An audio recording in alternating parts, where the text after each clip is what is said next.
Grab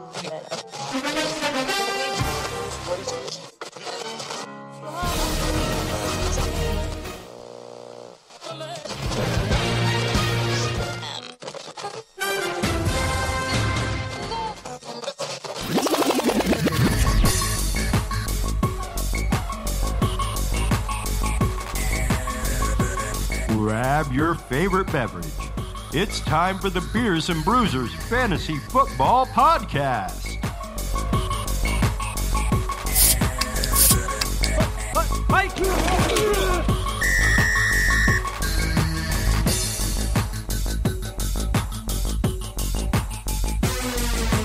Fantasy freaks and geeks, what's up? This is part 2 of the Week 11 episode of Beers and Bruisers Fantasy Football Podcast. We got 8 NFC home games to get through. I'm going to try and rip through them pretty quick because I got to be up at the ass crack of dawn tomorrow. So we're going to start with the 2 NFC South games. All 4 NFC South teams are playing each other this week. So we got the Falcons at the Panthers. The Panthers' run defense has been very bad lately. With Devontae Freeman banged up, he's doubtful to play right now. Seems like Brian Hill is going to be the man. He came into the game last week after Devontae Freeman went down. Hill had 22 touches, 71 total yards, and he caught a touchdown. You look at the last 3 weeks for the Panthers' rush defense, 232 yards to the San Francisco backs, 120 yards to Tennessee, 163 yards to Green Bay. So I think he's got the safe matchup for sure. He's probably going to see the touches, and when you mix touches with opportunity together, usually you get good fantasy production. So if you were lucky enough to add him in on your waiver wire this week, good for you. If he's still available in your league, I think you should go out and get him, even if you don't need him this week. Austin Hooper is also hurt. He's probably going to miss 3 to 4 weeks, which means is essentially out for the rest of the fantasy season. I expect the Falcons to try and really run the ball without Hooper there. Again, with no Hooper, you got to believe that Julio and Ridley are going to see more targets, especially Calvin Ridley, who only had 5 targets last week. I think Ridley's going to be a really good FanDuel play this week. He's probably going to be somewhat cheap, and he should get plenty of opportunity. So the FanDuel Sportsbook app has this game at 49.5 as far as the over-under goes. So they think there's going to be some points scored. DJ Moore continues to lead his team in targets, although Curtis Samuels continues to get all of the red zone targets and the touchdowns. He had another one last week. But DJ Moore now back-to-back games with double-digit targets and over 100 yards in each game. The Falcons allow the 7th most fantasy points to wide receivers, so I'm playing both of the Panthers wide receivers this week. I think they're both solid plays. Greg Olsen has averaged 8 fantasy points in his last 5 games against the Falcons.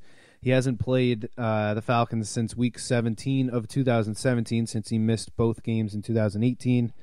But 16 targets in his last 2 games, 2 yards shy of 100 yards last week.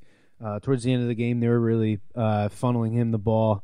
I think Olsen is an okay play this week at tight end, which is always somewhat of a crapshoot once you get out of the top 5 or 6. The Falcons rank 5th in fantasy points allowed to quarterbacks, so I'm also okay playing Kyle Allen too. You're in a 12-team league, a couple quarterbacks on bye this week. Maybe you're really scraping the waiver wire there. I think you can do worse than Kyle Allen. He had his first 300-plus yard passing game last week against the Packers. Again, FanDuel thinks this is going to be a high-scoring game, so maybe you can throw out Kyle Allen out there and he can get you some points.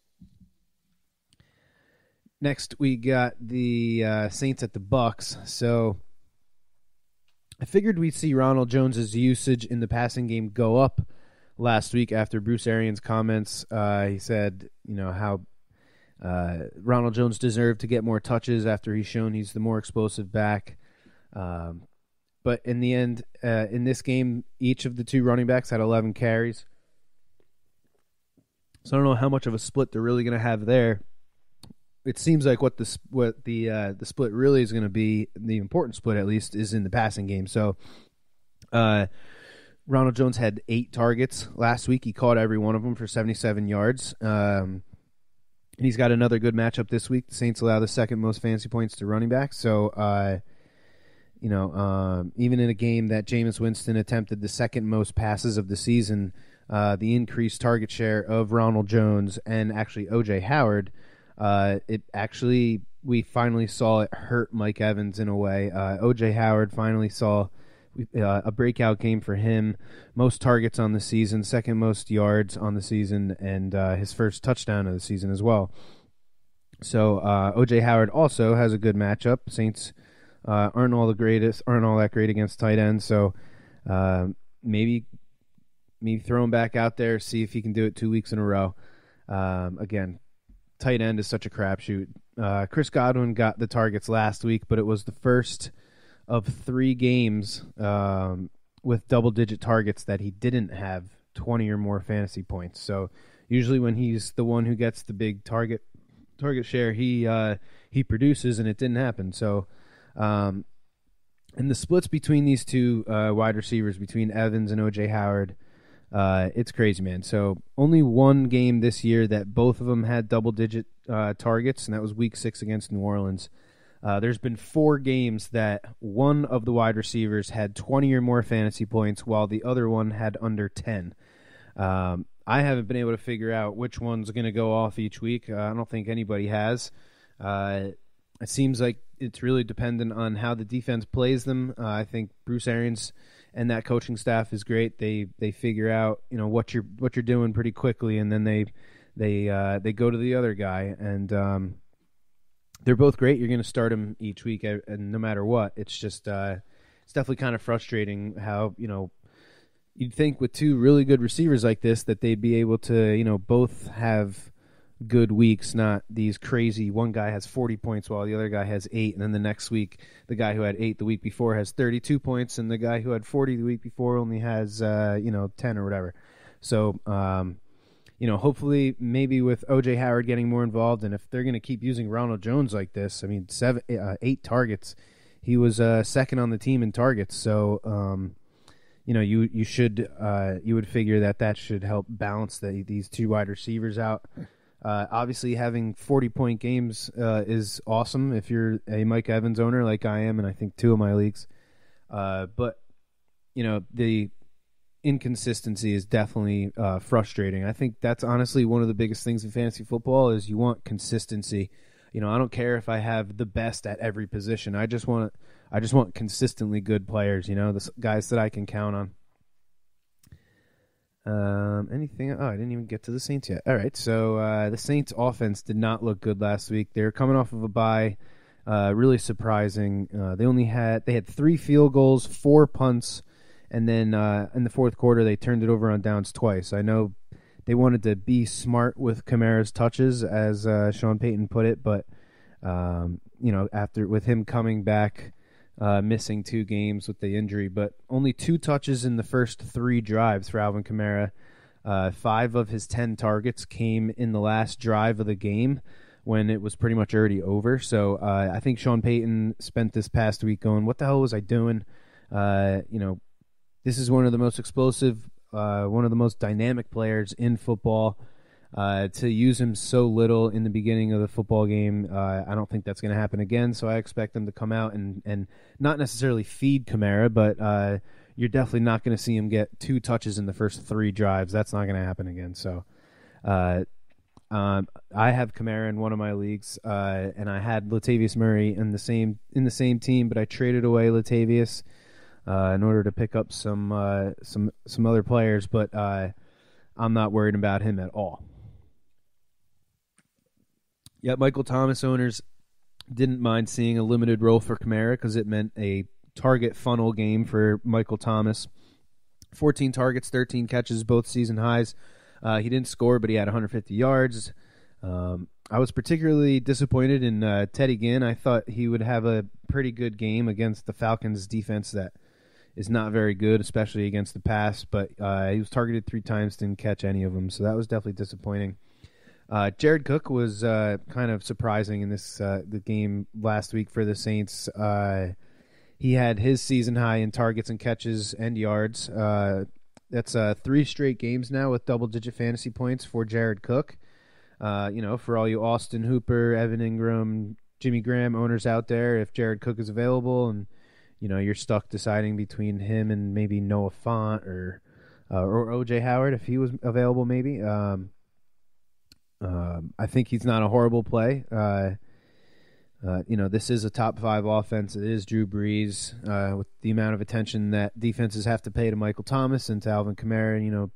Maybe this is what we've been waiting for with Jared Cook. I know in the beginning of the season I was excited about Jared Cook. I thought he was going to have a great year. It just hasn't really happened so far. Next game we got here is my New York Jets at the Redskins. Jets are plus 2.5. I'm liking that. The over-under on the game is 38.5, which I'm also liking the under on that.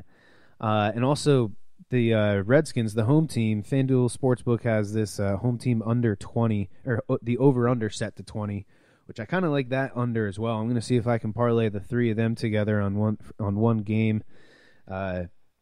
Last week I took the Redskins under against who'd they play? The Bills, was it maybe? And it hit. So I like betting against these horrible offenses: the Redskins, the Bengals, the Dolphins, especially taking whether they're home or away, taking that specific team's under.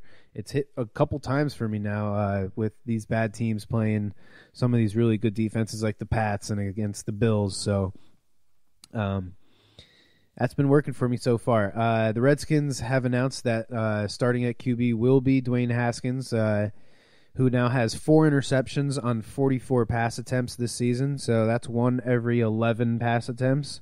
So if you figure they're going to let the guy throw the ball at least 25 times, maybe 30, you got to figure with that he's on pace to turn the ball over a couple times this game. So the Jets have allowed fellow rookies Gardner Minshew to throw for 280 yards and 3 touchdowns, and then last week they allowed Daniel Jones to throw for 308 yards and 4 touchdowns. So at first glance, I was thinking, oh man, Greg Williams versus rookie quarterbacks, he probably kills him, but it hasn't been like that so far this season. Both rookies that he faced has actually torched them. However, the Jets did force them to fumble the ball 4 times. They only recovered 2 of them. So maybe that's another little tick against the Redskins here. I'm avoiding all of the Redskins, but I guess I can understand people that may have to play Terry McLaurin. But I'm not going to expect much from him in this game. I think Dwayne Haskins is pretty far away the least ready rookie quarterback in this from this year. I'm curious to see what Darius Geis gets as far as carries. The new interim head coach has just run the hell out of the ball with Adrian Peterson. Excuse me. They've been running a lot with Adrian Peterson, and now with Darius Geis back, we really haven't seen much from this guy. He was a first-round running back, which means usually those guys, they get used a lot, and they get used a lot early. So this is his second year. He's missed his whole rookie year, and now he's missed almost the entirety of this year. So I wouldn't be surprised if the ownership tells this new head coach, hey, give him the ball. We want to see what he can do. We want to see what we really have here. See if we need to, start thinking about investing again in a running back in the draft. Adrian Peterson's only getting older. Chris Thompson is somewhat injury prone, so I think may see a decent amount of touches for Darius Geis. I actually added him in one of my leagues. I threw him at the end of my bench, so I'm curious to see what happens with that. On the Jets side here, so Le'Veon scored only his 3rd touchdown of the season last week, but he had his worst yards per carry at 1.89 on the season. It's just not good. I've been waiting for a big game from Le'Veon. No games over 70 rush yards, only 2 games with over 100 total yards. It hasn't been there, but the Redskins are pretty generous against the running backs, especially catching the ball. So Hopefully we can see Le'Veon with another high target game like we saw in the beginning of the season. Only 4 targets for him last week, but hopefully we see him get going. There's one guy on the Jets that I think has a particularly interesting matchup, and because of one thing and one thing only. Revenge.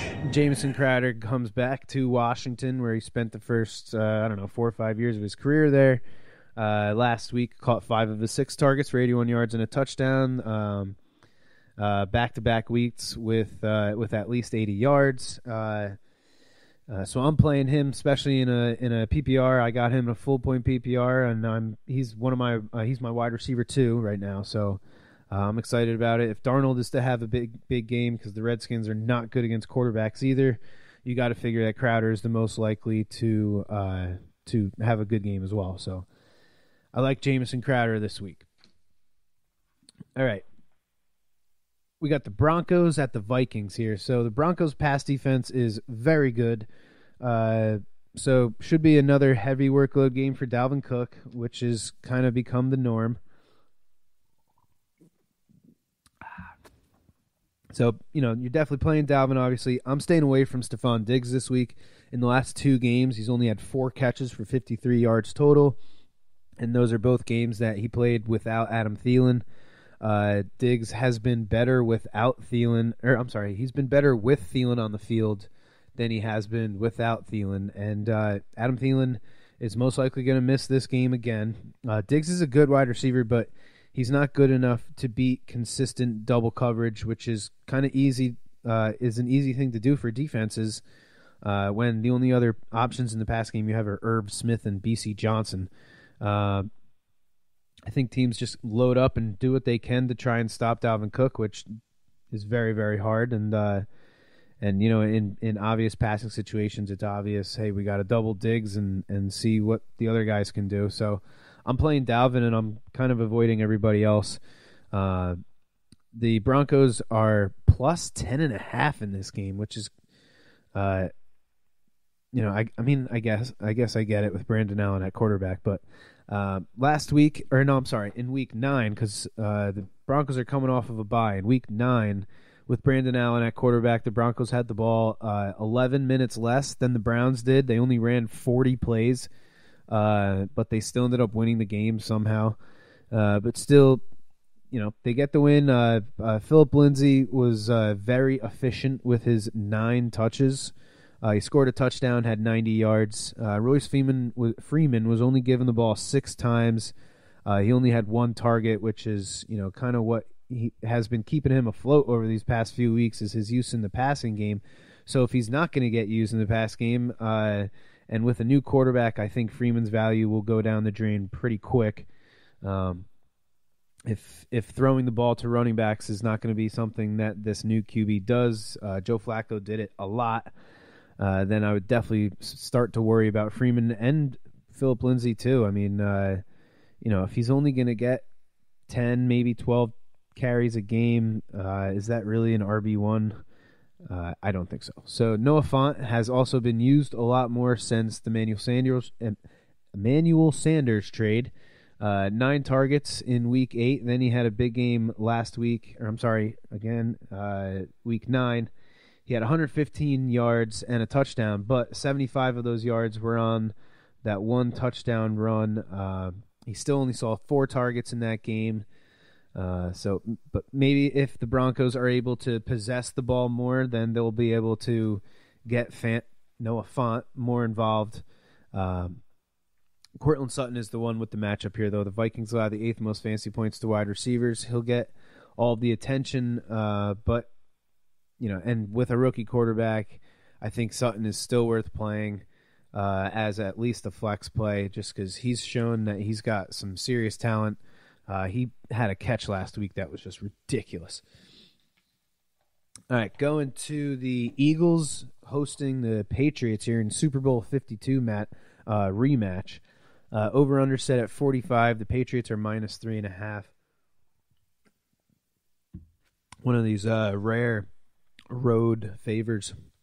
But the Pats coming off of a bye are like unbeatable. If you go back and look at the Patriots' record, coming off of a bye with Brady and Belichick, I think they've maybe lost 1 or 2 games. It's pretty remarkable. But Mohamed Sanu had 14 targets in Week 9. Both of these teams coming off their bye. In Week 9 versus the Ravens, usually Edelman and James White are the only guys that you see have double-digit targets that have anywhere near that kind of workload, 14 targets for Sanu.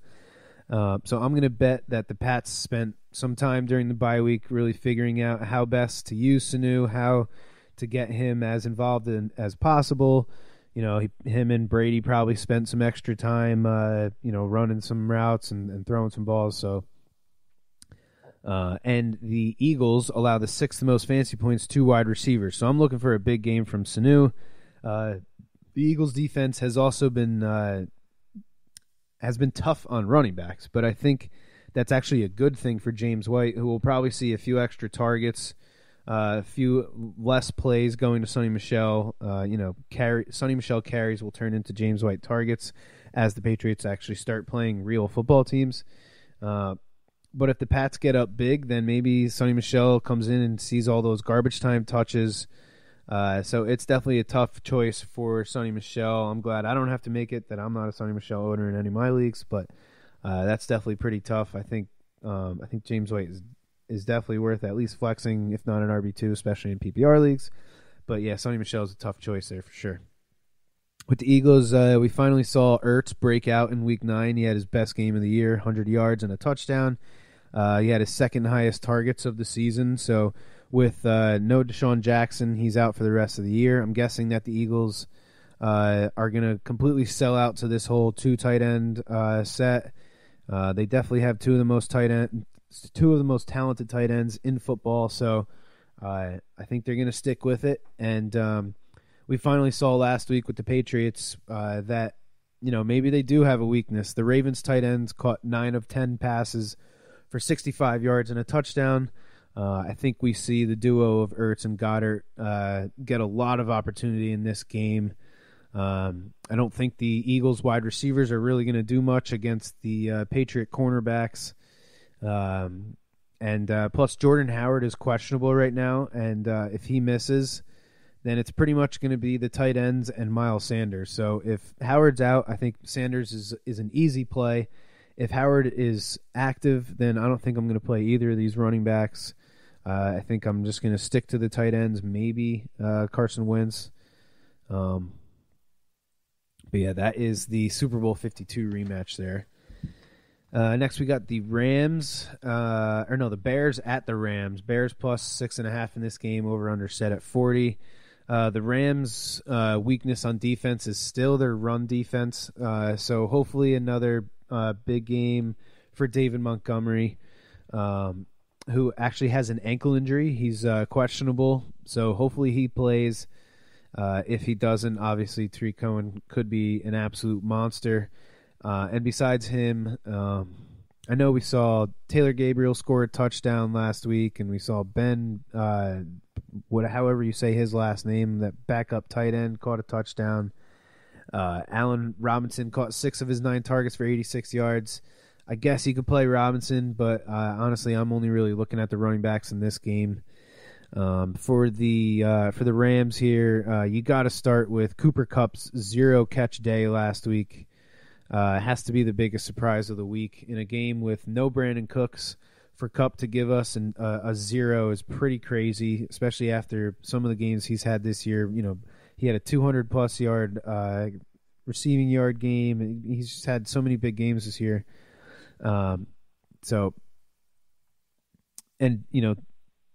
With Kupp struggling so much, we saw Jared Everett come in and get 12 targets for him. So I don't think this is going to happen again. I don't think Kupp's going to have a 0-catch game, and I don't think that Gerald Everett's going to have a 12-target game. So you got to figure things are going to normalize a little bit there, or whatever you can consider normalizing for the Rams offense, which has been so up and down. They got, they're dealing with injuries here and there. They're dealing with trying to keep Todd Gurley from falling apart. They're dealing with a horrible offensive line, a quarterback that can't move. So they're definitely struggling a little bit. The Rams are, and I'm But I'm not getting away from Cooper Kupp. I'm not getting away from Robert Woods. I know he still doesn't have a touchdown. And I guess Todd Gurley, if you know, at your second RB spot or a flex, I don't know if you can really count on him as a number one running back. Hopefully you're not in a position where you have to count on him for that. So moving over to the Cardinals at the 49ers, over under 44.5. Cardinals getting 10.5 points in this one. David Johnson with a horrible game last week, only 6 touches, while his new backfield mate saw 16 touches, Kenyon Drake. It was 2 weeks ago that this 49ers defense against Kenyon Drake, he had his career game. Definitely caught lightning in a bottle that night. I don't see that happening again. I think David Johnson being removed from the injury report today, that you got to assume these two guys are going to have a much more balanced share of the touches there as far as the running backs go. You look at the wide receivers for the Cardinals. Christian Kirk had his career game last week versus Tampa Bay with 138 yards and 3 touchdowns. But then the week before, against these 49ers, he had 8 yards on 2 catches. So back and forth. I know he pretty much went from one of the worst pass defenses to one of the best pass defenses. It's going to be tough for him again against the 49ers. So, I mean, if you need to play him, you need to play him. But I wouldn't be starting him over any other guys that have good matchups this week. That they're in some similar situations.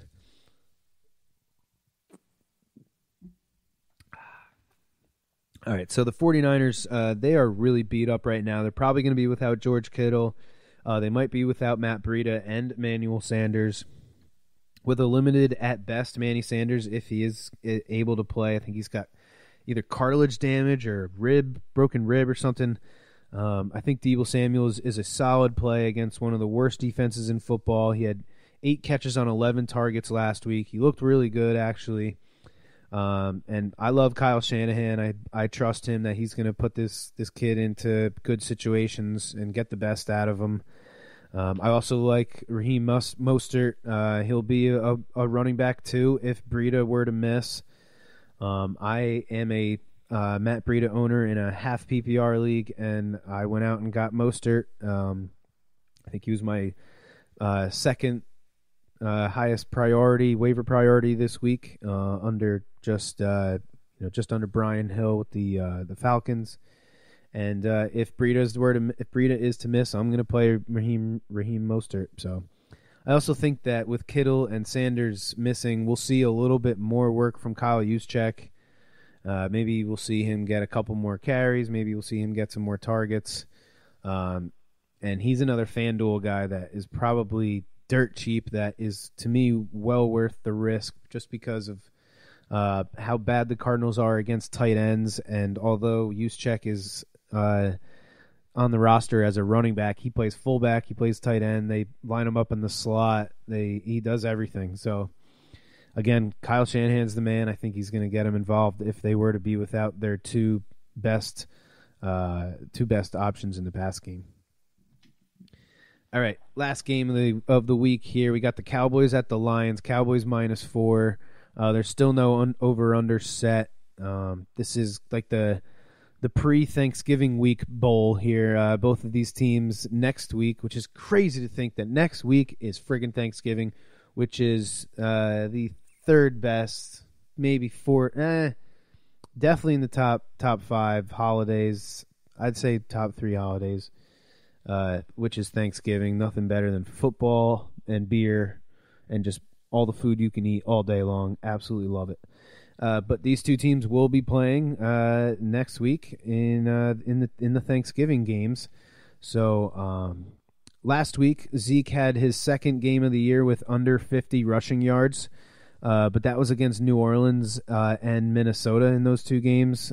So both top 5 run defenses. This week he gets the Lions, who allow the second most fantasy points to running backs. So look for Zeke to go off. The Lions also allow the third most receiving yards, and they're tied with the Chiefs and the Raiders, allowing 5 receiving touchdowns, which is the most in the NFL. So I think Zeke's going to have a huge game. I think he's going to look to get back on track. I think Zeke is definitely worth, one of those, one of the top dollar guys on FanDuel that I think is actually worth the investment. The Lions are equally as bad against quarterbacks. They're allowing the 6th most fantasy points to quarterbacks. Dak Prescott, fresh off of his 400-yard, 3-touchdown game in Week 10. I think he'll also have a big day if Amari Cooper plays. He's questionable right now with this lingering knee injury. He didn't practice on Wednesday, so we'll have to see what happens with Cooper as far as Dak goes. But I think there may be a chance that the Cowboys just run all over the Lions and maybe Dak doesn't have to really do all that much. But if Amari Cooper is healthy, I think the fantasy points will be inevitable for Dak Prescott. As far as the Lions go, seems like Matthew Stafford will miss another game, although FanDuel Sportsbook still doesn't have an over-under set for this game yet, so I think they're kind of undecided on what to do about the quarterback situation. So Driscoll will probably start. He was still able to get both Marvin Jones and Kenny Golladay 10 and 12 fantasy points last week versus a top 5 pass defense in Chicago. I was not expecting that. And this week against the Cowboys, it's another tough matchup. They allow the 5th and the 2nd fewest fantasy points to quarterbacks and wide receivers. So I think both Lions wide receivers will be okay, just probably not great. The Lions have no run game to speak of, so I think they're going to kind of need these wide receivers in this game that the Cowboys should have no problem putting up points. So I think Jeff Driscoll's going to have to air it out again like he did last week, 46 pass attempts. The Cowboys allow the 5th most receptions and receiving yards to running backs. And with how much the Lions struggle running the ball and J.D. McKissick getting 7 targets last week, the Lions are probably playing from behind. I think McKissick could get you 10 points in a half PPR league this week. I think he's probably going to be a pretty cheap FanDuel play, so I think he's going to be one of the more safer, cheap FanDuel plays for sure. T.J. Hawkinson with his 3rd straight game now. This being the 3rd straight game against a defense in the top 7 as far as fantasy points allowed to tight ends. But he only had 7 points against Oakland, 6 points against Chicago. Now this week against the Cowboys, who have allowed 5 tight end touchdowns in 9 games so far this year. So I think this is going to be really the show-me game for T.J. Hawkinson. These wide receivers, they got a really tough matchup.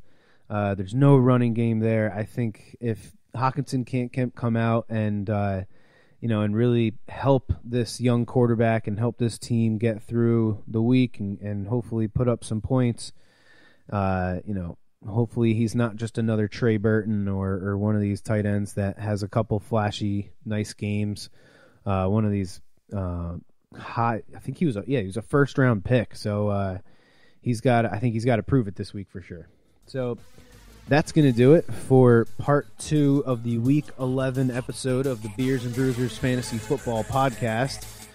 Thank you for tuning in. Make sure you check us out next week. And as always, may the fantasy gods be cruel to your opponents.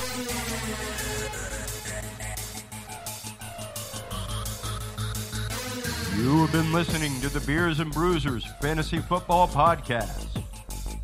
For more episodes and information, follow us on social media and tune in every week. Beers and Bruisers is available on Google Podcasts, iTunes, iHeartRadio, Spotify, Alexa, Reach TV, or your favorite podcast service. Beers and Bruisers is a proud member of the HC Universal Network family of podcasts. To find out more about this and other great shows on our network, visit us online at hcuniversalnetwork.com or download the free HC Universal Network app today. Fantasy football is fun, but gambling addiction destroys lives. If you or someone you love suffers from gambling addiction, please do not be afraid to seek help. The National Council on Problem Gaming operates a national problem gambling helpline network. Contact them today at 1-800 800-522-4700. Thank you for tuning in to the Beers and Bruisers Fantasy Football Podcast. Please remember to drink responsibly and always look for your man downfield.